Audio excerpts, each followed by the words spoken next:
He went playing golf morning, 9:30. My daughter's been missing for 6 months. In recent weeks, the LA Innocence Project has taken up Scott Peterson's case. Is Scott Peterson in jail for a crime he didn't commit? There's a growing group of people behind him and his family that say it's all circumstantial and that he is innocent, that the media had put their thumb heavily on him and that he was already guilty in the court of public opinion. He has been found guilty and is in for life without parole. He was originally on death row. Let's go back to the beginning. Scott Peterson worked at a restaurant when Lacey came in, and by the time she left the restaurant, she had also left her phone number. They started to date. After a couple of years, Lacey and Scott got married. They had been married for 4 years, and although Scott had reservations about children, Lacey didn't. And after a year of trying, they were pregnant with a little boy to be named Connor. That's when the unthinkable happened. Christmas Eve, 2002. Scott had decided to take his new boat out for a fishing trip on Christmas Eve, and when he left, Lacey, several months pregnant, was finishing off baking Christmas cookies. Scott came home to Lacey not being in the house. He assumed that she had gone to her mother's as they were all to have Christmas Eve dinner together. Scott called her mother, and when she wasn't there, Scott said Lacey is missing. Police were called. A huge outpouring of help to search for Lacey had begun, and the family just wanted her home. Now, during this time, Scott had been keeping a secret. He was having an affair with Amber Fry. This was not his first affair, but his most recent. They had started to see each other about a month before Lacey went missing. He had told his new love that he had lost his wife, and while at a vigil on New Year's Eve for his missing wife, he called his girlfriend, pretended to be in Paris for New Year's. Amber Fry felt something was off and asked him if he was married, and he told her that he had lost his wife and this was his first Christmas without her. She, in turn, called the police, eventually wearing a wire to help catch Scott during one of their conversations admit that he had said he had lost Lacey before anything had ever happened. Scott had told everyone Lacey knew about his affair, and she was on board. 4 months after going missing, Lacey was found in some water that Scott had gone fishing. Lacey's torso without head, arms, or legs washed up ashore, and shortly after the baby was washed up on shore as well.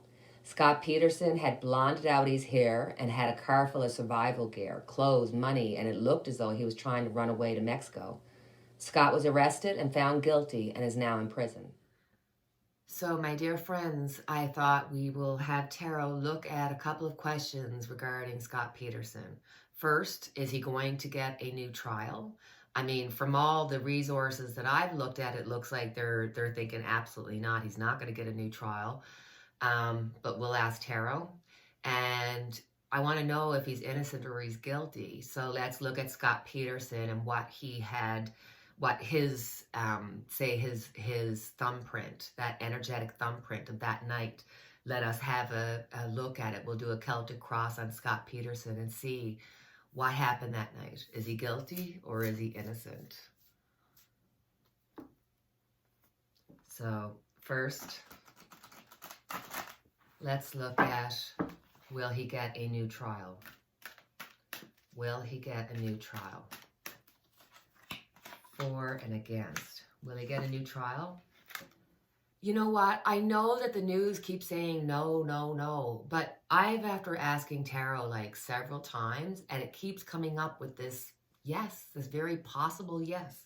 So energetically right now, I think that the push to have another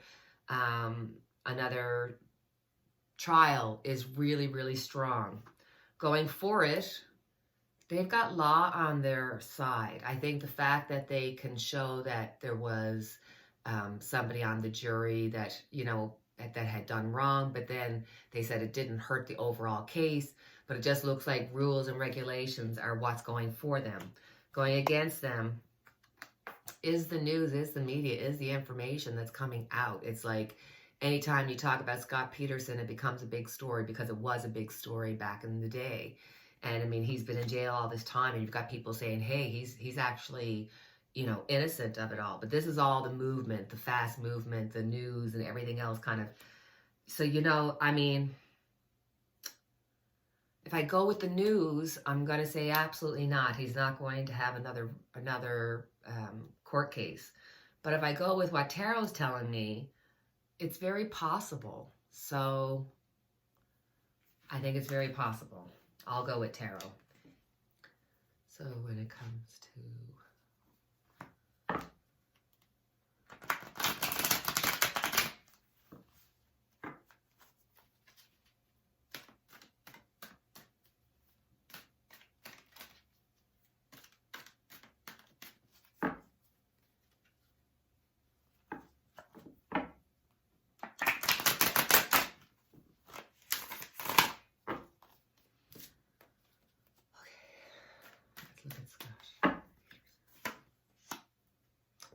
first card out is betrayal, lies. He betrayed Lacey. Like, this is the first card out. So, is he guilty? From the get-go, allegedly. It looks like there's betrayal, there's lies. This could have to do with his, his affair that he had. Crossing it. We've got nostalgia, family, remembering how him and Lacey were. What's crossing it, what's crossing him is the relationship that he had with Lacey and the child that was coming. So what was causing his betrayal and what was causing his lies was the fact that he was married and didn't want to be. He was, he didn't want to have children, and I think he should have been forthright, obviously, and told her, but he just didn't. I guess he felt like he had to be on that path. Underneath it all, we got feelings, we got emotions.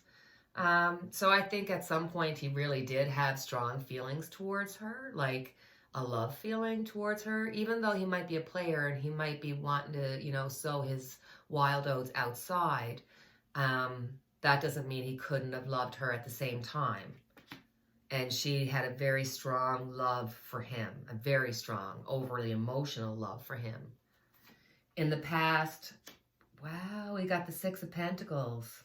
Just look at that. They were good for each other. They complemented each other. Whatever he needed to get out of life, she was there to provide it, whatever security, and vice versa. So it seems like in the beginning, this relationship was something that was strong, something that was actually good and had love in it. On top of, we've got the Lovers. Now, I know you're probably thinking, my God, lovers usually means like a couple together in love and lust. But this could also mean like making that major decision that will affect the rest of your life. So on top of it, this is the decision that he was thinking about. He was thinking about divorcing her. He was thinking about leaving her. He was thinking about killing her. This was what's on top of his head because he felt like he had to make a decision. He had to make a decision about the relationship that would alter their lives forever. So,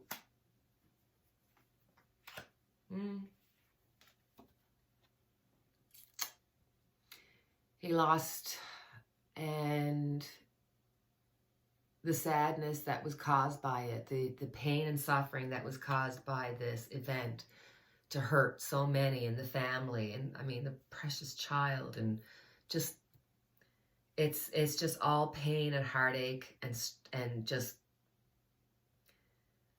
and for whatever reason he's still there.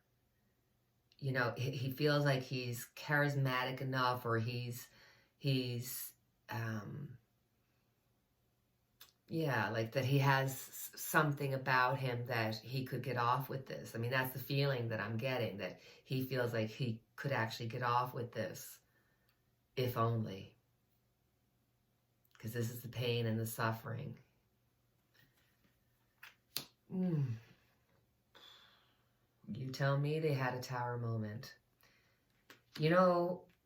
I kind of get the feeling that although he was having an affairs, I think they said there was like 2 or 3 affairs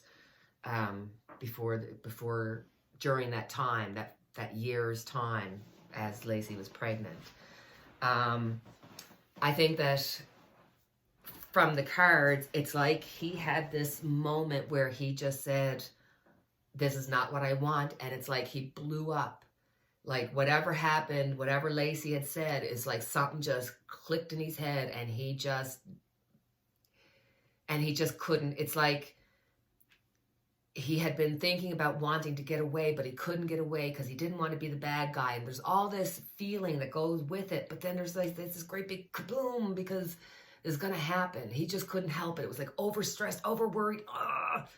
Like that feeling of just like, just leave me alone. Just get away from me. Get away from me. The people around, they just want the truth. They just want to have their daughter's story to be known.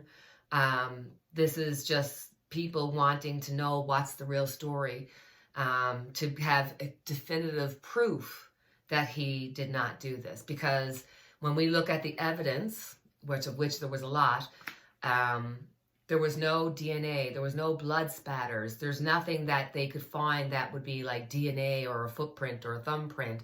So a lot of people feel that if you didn't find something that connects that person directly to it, even though there might be all kinds of circumstantial, then that's enough to be found not guilty. So it feels like no matter what the situation is, there will always be those who will believe that he's not guilty.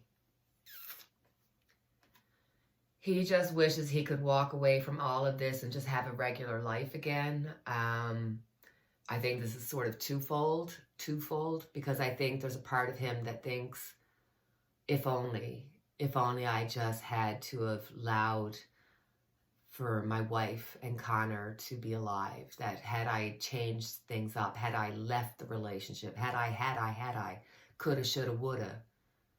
So there's a lot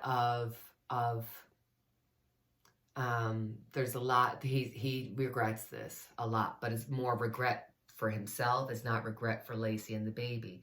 He just had this explosive moment. It's almost to the point where it's like, you know,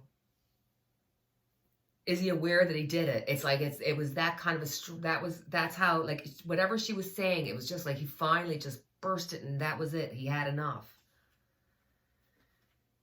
The end result, we got the King of Swords. So even if he is to get a new trial, which looks very doubtful, but you never know, he will be found guilty again, and he will be kept in jail for his guilt, because he is 100% guilty, according to tarot. So let's see if there's any advice, anything that Lacey would like to bring forth.